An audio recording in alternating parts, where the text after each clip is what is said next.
I'm an artist in New York, and I do paintings, and I also love to cook. So, and I'm addicted to Mexican cuisine, which I grew up with. And here we are in Cholula to try the delicious local cuisines right here in the market. And we're going to start right here in the front with meats. Hi, my name is Rolando Briseño. I'm from San Antonio, Texas. We're here in Cholula with my friends, anthropologists and artist friends, tasting all the delights that you can find in the Mercado of Cholula. We're going to start off with carnitas and molotas, which I haven't even tasted myself and really anxious to taste them. There's chapulines, there's chocolate, there's tamales, there's all kinds of delicious delights, and I'm ready. Okay, perfect. I'm Tim Knab. I'm an anthropologist and linguist. I live here in Cholula. I'm also a professional chef, and we're here to look at Cholula's cuisine. We're going to start with the antojitos, the hors d'oeuvres, the little things that you just pick up. And this is the place to pick them up, at the Cholula market. Let's get some tacos. 2 taquitos de maciza. 3, sí.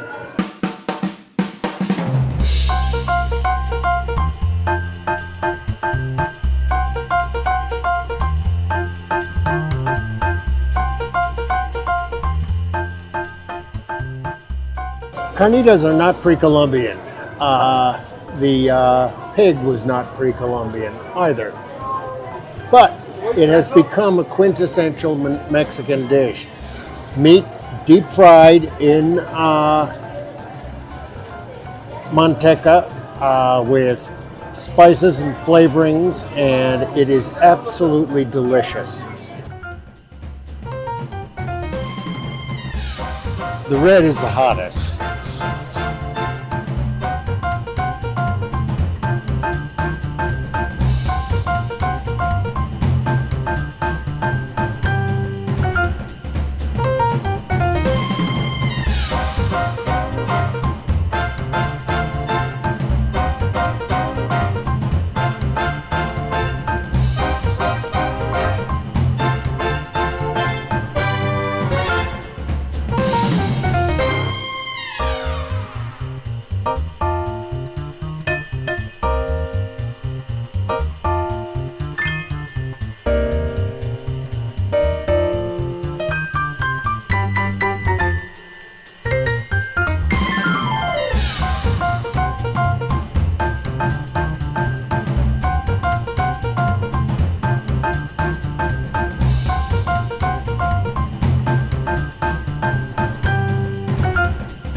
Molotes, there's no comparison in English.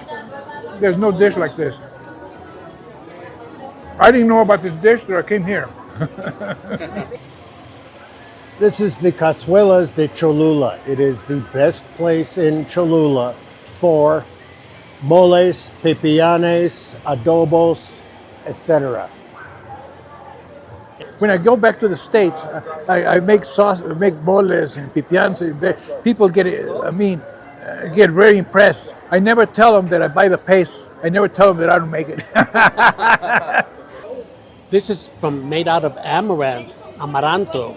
It's a pre-Columbian grain, which actually the ancients used to make God's mountains out of it with honey and human blood. And so when the Catholics came, they banned it. They would eat it, so it's too much like communion, eating the God like the Catholics. So it was banned, but now it's very popular.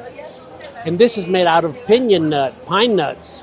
Delicious also, very good. Yes.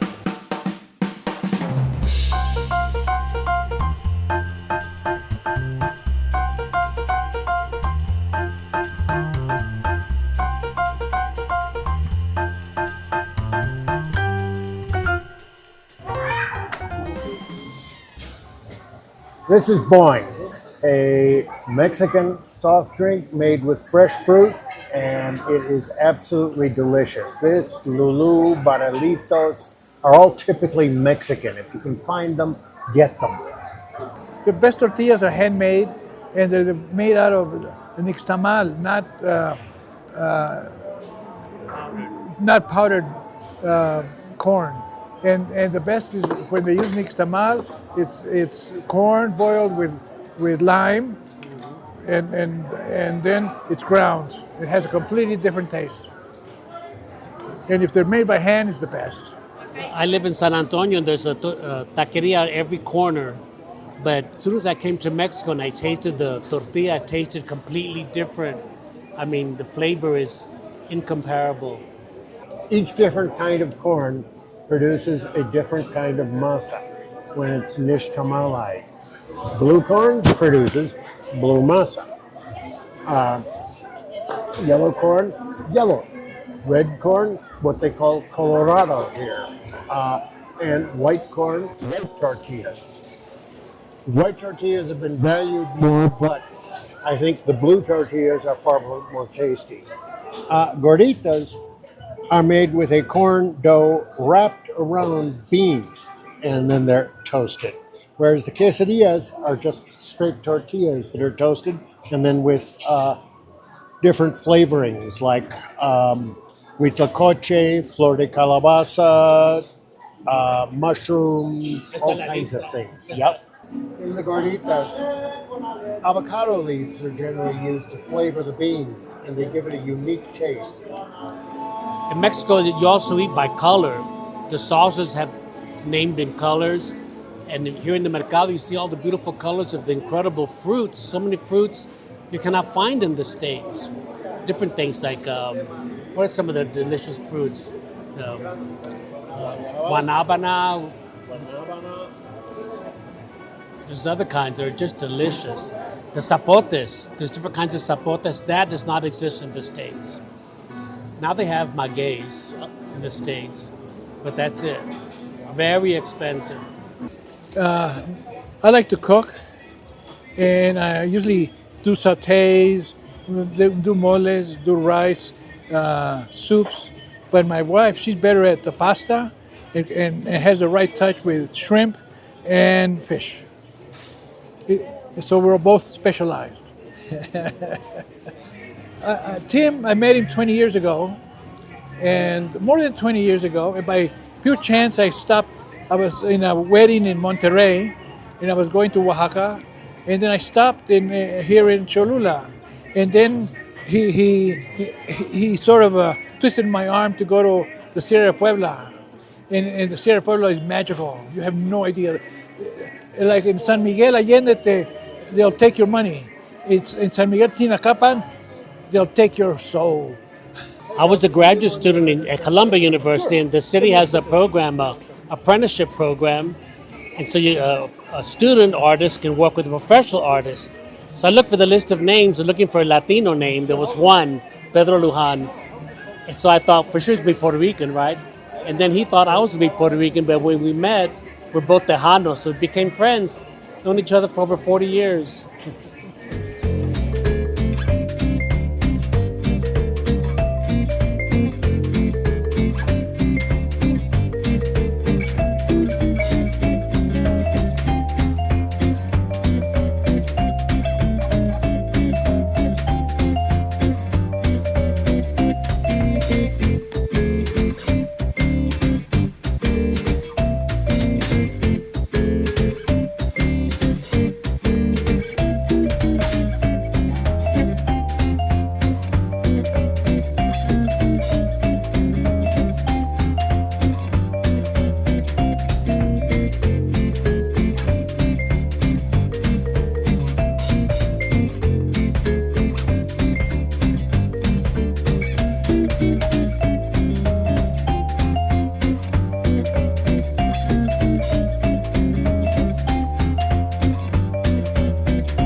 I was the CBS morning show chef for several months, and I had a 5-minute section every week on this.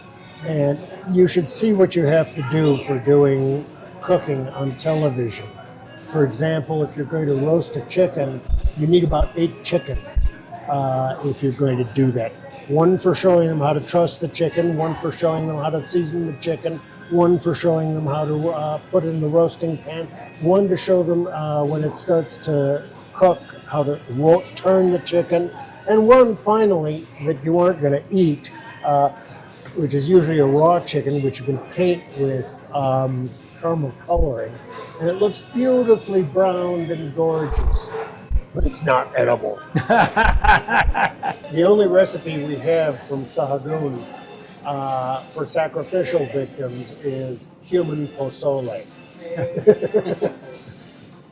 And in the States, they use pozole, but they call it, in the South, they use it differently. They call it hominy, but it's pozole. Mm-hmm. How it got there, I have no idea. Well, actually, the Three Sisters is like a basic, something was invented in Mexico, and it's the corn that grows. The bean uses the stalk of the corn to go around. Then the calabazas grow in the bottom. It's the Three Sisters: the corn, the beans, and the pumpkin. Squash. And the squash, little baby pumpkins. And that was all the way. That knowledge spread all the way when the Pilgrims came in the United States. That's what they gave them. Yep. But going back to the pozole, it's like a theory that the first pozole was made with human. Yep. And the Sahagún wrote down the recipe. The big corn, the hominy, human, and salt. That was and chile. Yep. So now they substituted the pork. Tastes the same. But it was a ritual dish. There were 20 months, and every month they had to make a ritual dish that everybody was supposed to eat. That was one of them. Yep. Not so much revenge is like it's what the gringos always get when you come in. If you happen to drink some of the water or eat strawberries or have eat salad, you cannot eat salad in Mexico. If you eat salad, good luck. Manteca is used in just about everything. In the States, it's called you cook with love and lard. It's not very common in the States. It used to be. No, in the South, it still is. Yeah. Manteca está usado en todos lados. It's delicious. Sí. It gives it another flavor. It's a completely different flavor. The biscuits made with lard are great. Oh, sí. The conquistadors all recognized that food here in Mexico was far superior to Spanish at that time, and far fresher. That was commented on by any number of the different Spanish conquistadors, even Hernan Cortez. Well, if you consider all of the products that come from Mexico, that the world eats now, it's over half of the thing that everybody in the world eats comes from Mexico. It's unbelievable. The camotes, and in China they make pasta out of camote. Yeah. The best coffee I've drunk is Highland coffee. And the best coffee I ever drunk was from Colombia. They separate the coffee of height, the side of the mountain, and the grower. And then there's huge discussions of which one's better. That's the maciza. That's a big difference in Yeah, taste. they switched them. Yep. Big difference in taste. So I was walking in the mountains with Pedro one time in the it's called Northern Puebla, with the tropical highlands. It's very magical there, and the people still speak náhuatl. It's normal. That's what Pedro and Tim studied with a curandero, and Tim wrote many books about him. And so Pedro studied with him the dream culture and all that. So we're walking along the paths, and I see a cemetery. I want to go in, and Pedro said, "You can't go in without a lit cigarette." And I didn't have my cigarettes with me. I smoked at that time. I said, "I'm going to go in anyway. I don't believe in that superstitious stuff." I went in. That night in the hotel, something was biting my back, little bites all over my back. And the worst nightmares I've ever had in my life. I got out of bed, checked the bed out, nothing there. Go back to bed, the same thing. Little bites everywhere, and the worst nightmares I've ever had in my life. I called the people from the hotel that came to look, nothing. Went back to bed, the same thing. Little bites all over and nightmares. So now I believe in all that stuff. I know it's real. Witchcraft in the Sierra Norte is not something to play with. It's for real.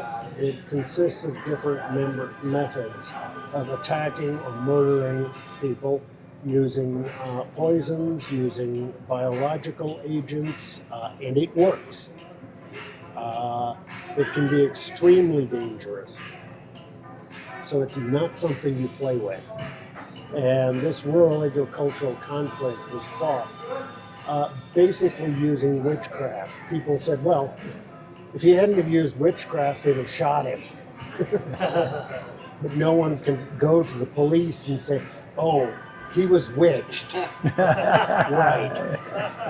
You know what they're going to do with you? Out of here. But it's true. There are various methods of witchcraft which can be absolutely mortal. And there's one that's fairly well known. It's called the abrazo del murciélago. It's commonly taught to U.S. Special Forces, to Navy SEALs, things like that. And a friend of mine, when I was explaining it, was a White Lotus Kung Fu master, and she said, oh, that's the tiger's bite. She said, they do it all the time, they know it all the time. And what you do is you push down on the back of the nape of the neck with a huge force, and you snap the spinal cord right here. And they'll die within a few minutes anyway. Yeah, it's very effective. They call it the embrace of the bat. Don't make the brujos angry. That's right. Puebla del Norte. You got to be very polite. Right. The article that I wrote for Rolando's book is about the first dinner that Moctezuma offered to the Spaniards. And along with the dignitaries, he sent soothsayers and witches to supervise the comida. Probably everything there was poisoned or in some way not good for you. And then once they had laid out this huge spread of fruits and vegetables and everything from Mexico, they just said, well, maybe these guys are gods. So let's take a captive and sacrifice him. And they splattered the blood from the captive over all the comida. And the Spaniards just went, they were vomiting, they were retching. It was horrible. So they refused to eat that comida. If they had eaten the comida, it would have probably killed off most of the Spaniards with no trouble. Now that's chapter 8 of book 13 of Sahagún. We'll see you in the next video.